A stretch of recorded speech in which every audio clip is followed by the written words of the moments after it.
Mamangy atsika fiangonana tafaombona amin'izao fotoan'izao ry havana ary manona trany ny famindram-po sy ny fiadana avy amin'Andriamanitra iray sy Jesosy Kristy tompontsika ary ny fanahy masina ny hiasa ao amintsika mandrakariva. Ao amin'ny filazantsara ka ny Luka 4:10 ny andinin'ny 7:10 no imbonantsika mandritra izao afatr'Andriamanitra izao. Luka 4:10 ny andinin'ny 7:10. Hoy ny soratra masina amin'ny anaran'i Jesosy: koa raha ianareo na dia ratsy aza mahalala ny mezava-tsoa ho an'ny zanakareo, tsy mainky avana ray izay any an-danitra no hanome ny fanahy masina ho an'izay mangataka aminy. Tsy mainky avana ray izay any an-danitra no hanome ny fanahy masina ho an'izay mangataka aminy. Itapany faharoa indrindra ry havana no iorenan'izao afatr'Andriamanitra izao. Raha eo amin'ny tantaran'ny fiangonana, ny alahady elanela ny andro ny akarana sy ny pentekosta dia tena alahady manokana. Nahoana moa? Atsapan'ny fiangonana fa toa mangadiady izy.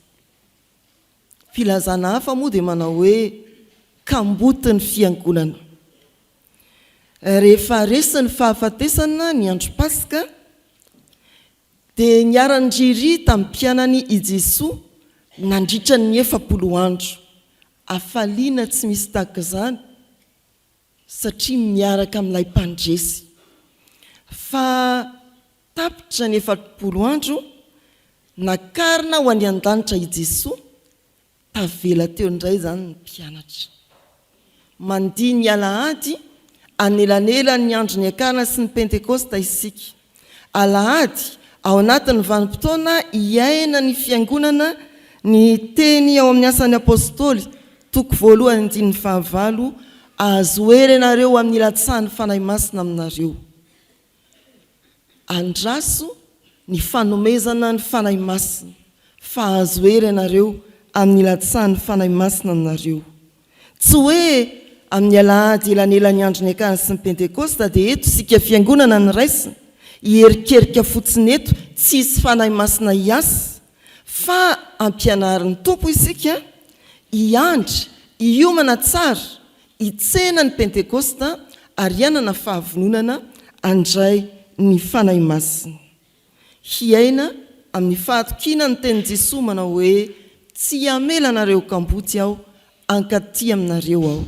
Jaona 4:5-12 ary manandrify antsika eto anankiray amin'izay manampy antsika koa ny tompo hanome ny fanahy masina. Voalohany ry havana dia ambaran'izao andinin-tsoratra masina izao fa Andriamanitra raintsika dia manome ny fanahy masina. Izany hoe fanomezana ny fanahy masina. Ny hoe fanomezana eto dia milaza fa fanomezana tsy misy fepetra, omena fotsiny. Izay ilay hoe fanomezam-pahasoavana. Tsy tokony ho anao akory, tsy tokony ho an'ny fiangonana akory, saingy omen'Andriamanitra. Manome fanomezana dia ny fanahy masina Andriamanitra ray. Ao anatin'izany koa no hatakarana fa fanomezana ny fanahy masina ka tsy vidim-bola. Izany atao hoe Simona ao amin'ny asan'ny apôstôly 5 rehefa nahita fa azo avy amin'ny fametrahan-tanan'ny apôstôly ny fanahy masina, izy dia mpanompo sampy, mpilalao ody, dia hoy izy tamin'ny apôstôly hoe ity ny vola mba omeo izany fanomezana izany koa aho. Fa hoy ny apôstôly manao hoe tsy vidiana izany fa vereza ianao mba amin'ny volanao. Tsy vidiana ny fanahy masina fa fanomezana avy amin'Andriamanitra. Dia tsy hoe ny abetsaka ny rakitrao izany no abetsabetsaka ny fanahy masina ao anatinao.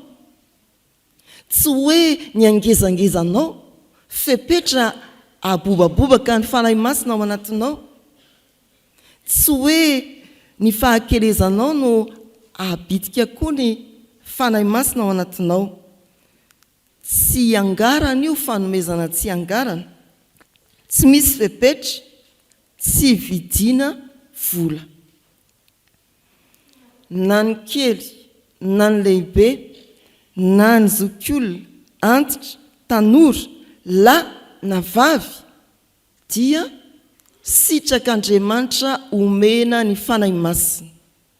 Tsy hoe ho an'ny mpitandrina ihany, ho an'ny mpiandry ihany, ho an'ny dekolina ihany, ho an'ireo manana zara fanompoana manokana, fa omena ny rehetra ny fanahy masina. Zany ravana dia tokony ho tsarotsika amin'izao alahady mialoha ny Pentekosta izao. Hiomana ho hiomana ianao, fa andray ilay fanomezana dia ny fanahy masina. Fanomezana tsisy fepetra, tsy vidiana, tsy angarana. Ny faharoa, raha fanomezana izy tsy hoe tosatosaka fotsiny eny, fa fanomezana ary angatahana. Ho ny soratra masina, hanome ny fanahy masina ho an'izay mangataka aminy. Angatahana ny fanomezana ry havana. No hoe angatahana eto, ery amin'ny vodipedy izay misy hoe tsy misy fitandrona enatra. Tena milatsaka ho toy ny mpangataka ianao mahantra Andriamanitra, omeo any fanahy masina. Mangady ady toy ny kamboty aho, omeo any fanahy masina. Fa koa ny matoan-teny dia matoan-teny milaza fiverimberenana, matoan-teny milaza zavatra matetika, matoan-teny milaza trangan-javatra tsy tapaka. Zany hoe ny fanahy masina dia angatahantsika ao anatin'ny fanetreteny. Anonana amin'ny tenanao toy ny mahantra mangataka, tsy afaka hivelona raha tsy misy ny fanahy masina. Ary mangataka dia mangataka dia mangataka dia mangataka, tsy leo ny fangatahanao Andriamanitra. Izay ny hevitry ny teny hoe mangataka eto amin'ity soratra masina ity ry havana. Izao no mety mitranga amin'ny fiainan'ny fiangonana.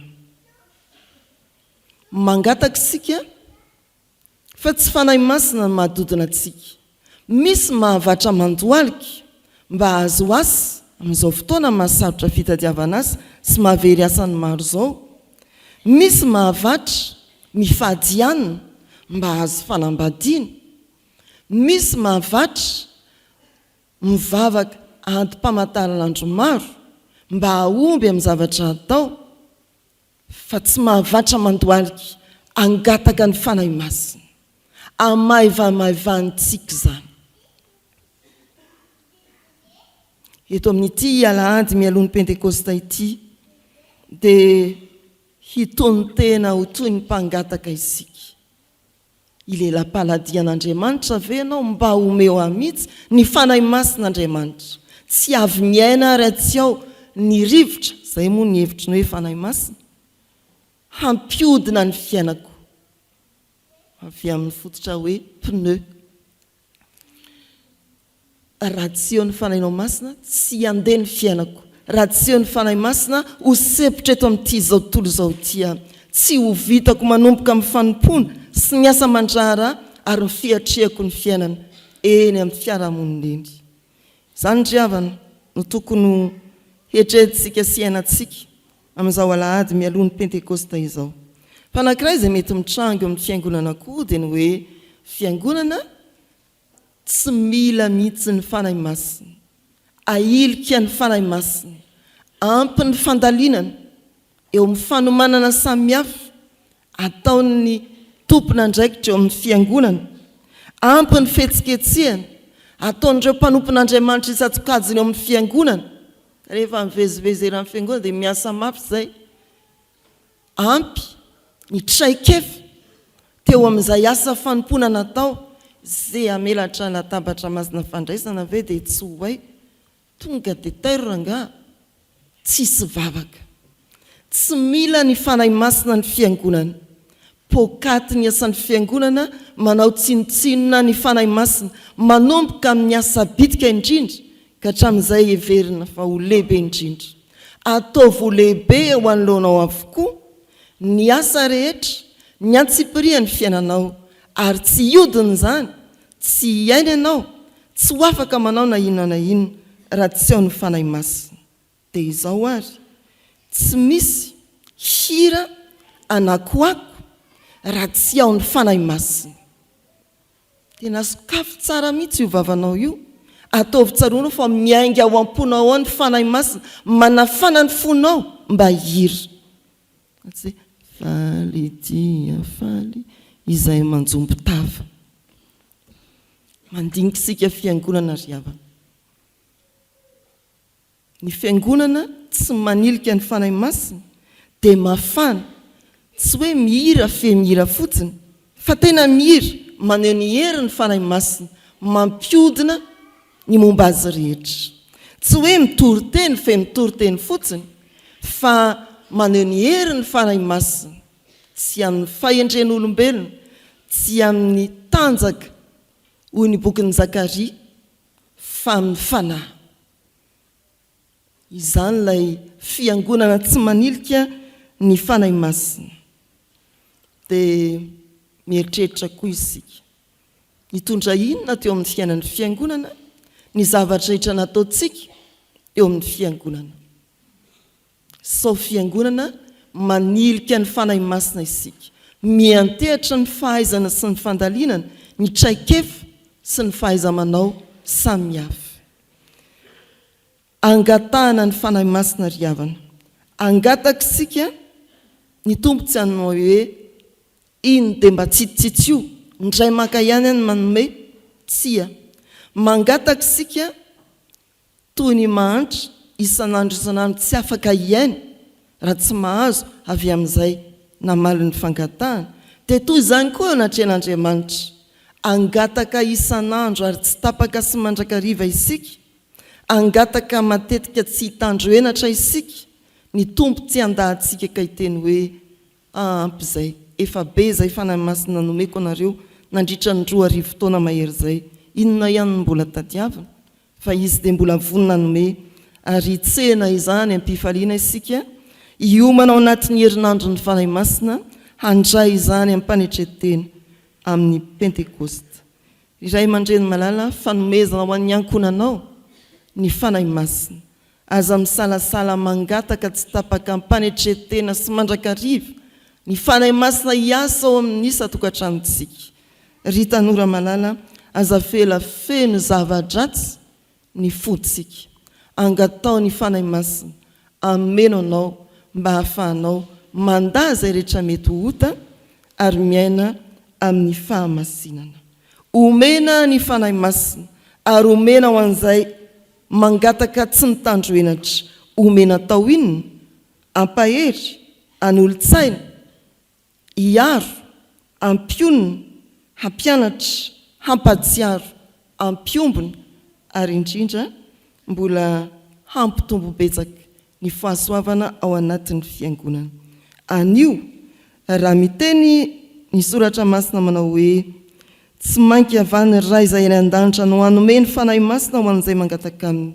Aza misalasala manetretena, mahantra ianao ary mila ny fanahy masina, tsy afaka ny fiainanao raha tsy eo ny fanahy masina. Manomboka amin'ny fanompoana izay nifidianan'ny tompo anao eo amin'ny asa mandraharazy sy ny fiainanao ara-ankonana, ny antsampirian'ny fiainanao tsy afaka handeha raha tsy eo ny fanahy masina. Miomana tsara manomboka an'io mba hitsena ny Pentekosta amin'ny fifaliana. Ho an'Andriamanitra ny voninahitra. Amen.